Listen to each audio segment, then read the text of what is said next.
हरे कृष्ण परम स्नेही मित्रों, आज की कथा है श्रीमद् भागवत के 7 दिन। राजा परीक्षित अर्जुन के पोते और अभिमन्यु के पुत्र थे। संसार सागर से पार करने वाली नाव स्वरूप भागवत का प्रचार इन्हीं के द्वारा हुआ। पांडवों ने संसार त्याग करते समय इनका राज्याभिषेक किया था। इन्होंने नीति के अनुसार पुत्र के समान प्रजा का पालन किया। परम स्नेही मित्रों, यदि आपने अभी तक अपने इस चैनल को सब्सक्राइब नहीं किया है तो अवश्य सब्सक्राइब करें, घंटी का बटन दबाएं, वीडियो को लाइक करें और अधिक से अधिक सनातन प्रेमियों को शेयर करके अपना अमूल्य सहयोग एवं समय प्रदान करें। तो आइए कथा में आगे बढ़ते हैं। एक बार राजा परीक्षित आखेट हेतु वन में गए। वन्य पशुओं के पीछे दौड़ने के कारण वे प्यास से व्याकुल हो गए तथा जलाशय की खोज में इधर उधर घूमते घूमते वे शमीक ऋषि के आश्रम में पहुंच गए। ऋषि शमीक के आश्रम में उनके पुत्र श्रृंगी एवं अन्य ऋषि कुमार एक साथ रहकर अध्ययन करते थे। सभी विद्यार्थी जंगल गए हुए थे तो शमीक ऋषि आश्रम में समाधि में लीन बैठे हुए थे। उसी समय प्यास से व्याकुल होते हुए राजा परीक्षित आश्रम में पहुंचे। राजा ने आश्रम में इधर उधर काफी पानी तलाश किया और शमीक ऋषि जो समाधि में बैठे हुए थे उनके पास गए और बड़ी विनम्रता के साथ कहने लगे कि मुझे प्यास लगी है, कृपया पानी दीजिए।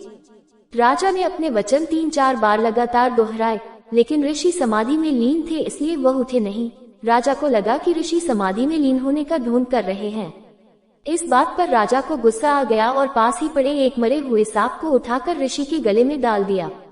आश्रम से जाते हुए राजा परीक्षित को एक ऋषि कुमार ने दूर से देख लिया।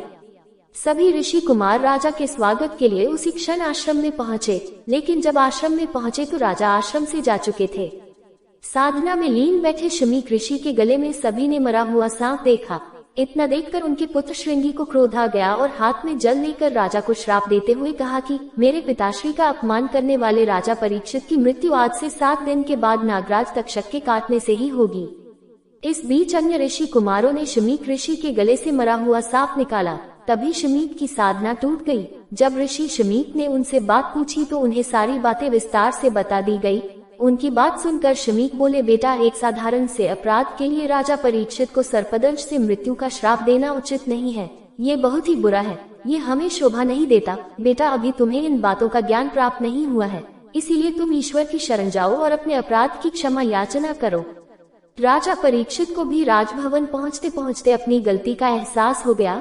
ऋषि शमीक का एक शिष्य राजा परीक्षित के पास गया और कहने लगा, हे राजन, ब्रह्म समाधि में लीन शमीक ऋषि की ओर से आपका उचित आदर सत्कार नहीं हुआ, जिसके लिए उन्हें अत्यंत खेद है। लेकिन आपने जो मरे सर्प को उनके गले में डाल दिया था, जिसके कारण उनके पुत्र ने आपको आज से 7 दिन के बाद मृत्यु का श्राप दिया, उनका ये श्राप असत्य नहीं होगा। अतः आपसे निवेदन है कि आप अपने इन 7 दिनों को सच्चे मन से ईश्वर की आराधना में लगाएं, ताकि मोक्ष मार्ग का आपको रास्ता मिले।